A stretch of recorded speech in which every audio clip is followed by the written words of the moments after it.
This is TradeFlow News, bringing you relevant news and insights from around the world. TradeFlow News, enabling trade for SMEs and economies worldwide. These are some of the key topics that we will be looking into in today's program.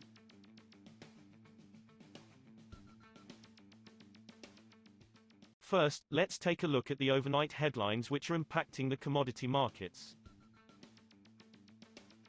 The world will need a lot more oil from OPEC Plus as global demand is on track to return to pre-pandemic levels at the end of next year, the International Energy Agency said on Friday, just a few weeks after saying long-term oil production must decline to reduce emissions. OPEC Plus needs to open the taps to keep the world oil markets adequately supplied, the Paris-based energy watchdog said, adding that rising demand and countries' short-term policies were at odds with the IEA's call to end new oil, gas and coal funding in a stark report issued last month.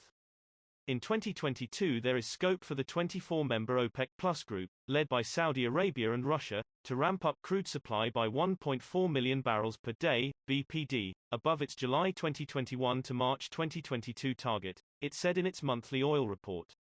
Oil prices reached fresh multi-year highs on Friday, closing out a third straight week of gains on an improved outlook for worldwide demand as rising COVID-19 vaccination rates help lift pandemic curbs. Brent crude futures settled at $72.69 a barrel, rising 17 cents after reaching their highest since May 2019. For the week, Brent was up 1%. U.S. West Texas Intermediate, WTI, crude futures settled at $70.91 a barrel, up 62 cents, settling at their highest since October 2018. WTI was up 1.9% on the week.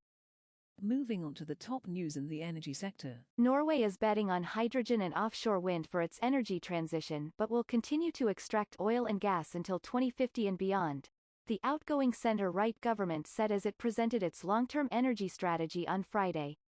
Europe's second-largest oil and gas producer will continue to hold regular licensing rounds, offering exploration acreage to energy firms, the government said. Norway's vow to keep producing oil comes as energy firms come under growing investor pressure to shift away from fossil fuels, highlighted by a Dutch court ordering Shell to move more aggressively on cutting greenhouse gas emissions. President Joe Biden's administration, under pressure from labor unions and U.S. senators including from his home state of Delaware, is considering ways to provide relief to U.S. oil refiners from biofuel blending mandates, three sources familiar with the matter said. The issue pits two of the administration's important political constituencies against each other, blue-collar refinery workers and farmers who depend on biofuel mandates to prop up a massive market for corn. It could prompt an about-face for the administration, which had been rolling back former President Donald Trump's dramatic expansion of waivers for U.S. refiners from the renewable fuel standard. Next, we have the top news in metal markets. China plans to release state reserves of non-ferrous metals copper, aluminium and zinc in a program set to last until the end of 2021, data provider Shanghai Metal Exchange Market and Chinese analysts said. State-backed research house Antike on Friday said market speculation of a sell-off had been partially verified, although there is no official document outlining the plan. China, the world's biggest metals consumer, rarely sells off its state metal stockpiles and the market is watching closely to see what difference a release would make to. The premium for aluminium shipments to Japanese buyers for July to September was set at $185 a ton, 5 sources directly involved in pricing talks said, the highest in more than 6 years as global demand picks up after a pandemic-induced slump. The premium was 24 to 25% higher than the $148-149 a ton paid from April to June, marking the fourth consecutive quarterly increase and the highest since the April to June quarter in 2015. It has more than doubled since a year ago, backed by solid recovery in the U.S. and European economies and rising freight costs amid a very tight global container market, the sources said. We will now look at the top news in the agricultural sector.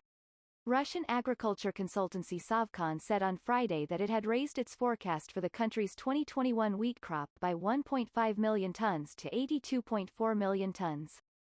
Russia is the world's largest wheat exporter, supplying it mainly to the Middle East and Africa. It is expected to start harvesting this year's crop in late June. The forecast was raised after rains in May improved the condition of winter wheat in Russia's south, the largest wheat-producing and exporting region, Sovecon said in a note. The estimate was also raised due to a speedy spring wheat sowing and improved weather conditions for spring wheat in Russia's central and Volga regions, it said. That is all for today's news on commodity markets. Stay tuned to TradeFlow News as we continue to provide you with more updates. We also invite you to follow us on Twitter at TradeFlow News, which allows you to watch our program on your mobile device or desktop to receive information from there.